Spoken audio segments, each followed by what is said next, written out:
what has your first month with the Buffalo Bills been like? It's been a blessing, First of all, I just have to thank God for the opportunity. They called right after I got cut. Could have went back to Carolina, but felt like this was gonna be a good spot for me and my family. And it's just been a good transition, coming back, um, playing football, being on the East Coast, knowing some of the guys, and dealing with this great coaching staff.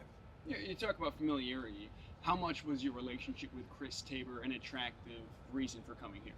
It was a major key. I know Coach Tabor was out last year, but that's my guy.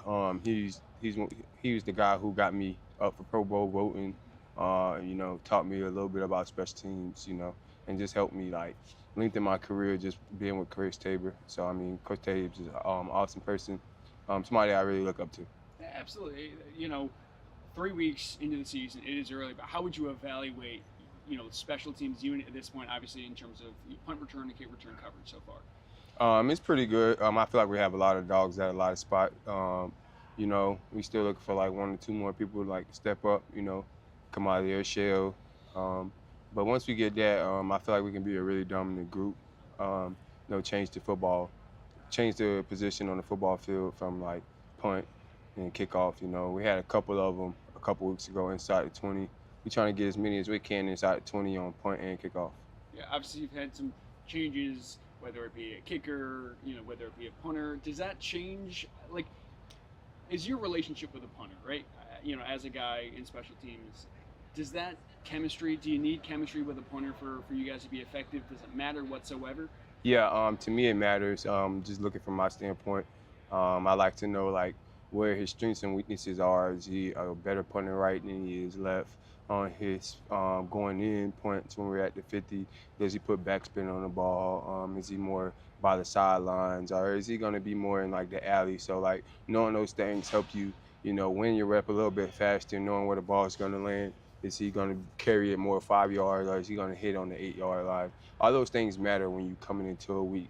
Just knowing like where your punter is gonna punt. How does he punt with the wind? How does he punt against the wind when it's blowing left or right? So like little things like that help you when you're running down, so you don't have to always peek at the ball. You can be like, okay, during warm-ups, I know he was punting in the alley, so let me just get to the alley and go from there. So obviously it makes a difference. For you, how has adaptability been a big part of your career? Obviously, you come into the NFL playing linebacker, you've moved to safety, you've had, obviously been a special teams ace. How has your ability to just kind of do whatever is needed helped you stay in the NFL? Really, it's really helped me a lot. Just being dependable. That's one of my biggest things. Just staying ready, making sure that when I get my chance, that I don't let the team down. That's one of my biggest things. Even on special teams, going out there knowing that I'm probably going to get doubled, still having to win. That's my biggest thing, is just not trying to be let down. Let down the team, because I know a lot of people depending on me to, get the ball down or make sure it's a fair catch. The defense loves when it's a punt return and they start inside the 20. It's more options for them to do whatever. Or if I down the ball inside the 10, now they're like, all right, cool, we can go run different stuff now. We don't have to play it safe. You feel me? It's not like they returned it to the 50. Now we got to worry about shots and all this other stuff. As an undrafted guy, how much pride do you take in the fact that you are now entering or now in your sixth NFL season? It's a lot of pride. I take a lot of pride into that, just because I know how hard it is for undrafted players to stay into the NFL. I know that you're limited opportunities, so I just try to take advantage of every opportunity I can get, whether it's on scout team, whether it's in the game, or even on look teams. Like, you just got to take advantage of everything. You can't leave no stone unturned, and then you have to be a lot more prepared, because like you don't get enough leeway when you're undrafted. You're expendable. So that's my mindset coming into every year, that at any moment I can be going home. So I mean, that's just how I keep my hunger.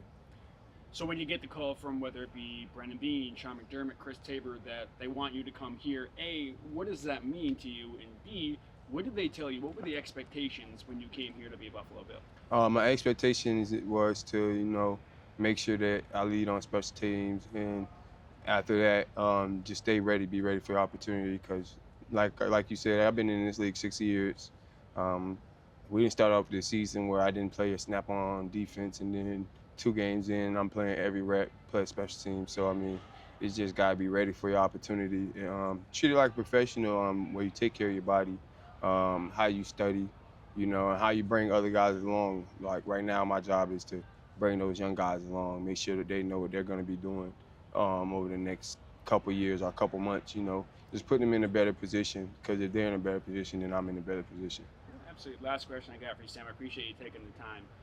How has this team culture, whether whatever it be, differentiated, if at all, from previous teams you've been on? Just the godliness in all the men. I feel like that's something that I really appreciated coming in. How much they just love God, how much they take out their time to, appreciate and show God that love. And you got a lot of men, a lot of people on this team, a lot of men who are stand-up guys, who are adamant in their faith. You don't get that everywhere that you go. You have a lot of people you can talk to because, in this NFL, some things aren't talked about. But, I feel like without God, I wouldn't be here. Like you said, I'm undrafted. This is my 6th year. This could have went left or right, but I just thank God that He just presented an opportunity for me every day. Do you think that's player-led, coach-led, a little bit of both with this team? I think it's up and down, through the top, through the bottom. I feel like Coach Sean is adamant about his Lord and Savior, so I feel like it just goes from the top to the bottom. And then, a lot of these players, they haven't had the best opportunities, or they wasn't the talked about guys, but you know they're here and they're battling, and they're one of the top guys now. What are you hoping to accomplish with this team this year? I go every year. I play football. It's to win the Super Bowl. I can say that adamantly every year. I never not played football to not win a championship. So I mean, I haven't got it yet, but I feel like this is a really good chance for me. So that's why I'm just like so adamant about coming forward, doing my part, and not letting nobody down because it can always be one play that can change the game, and I just hope it's me one day.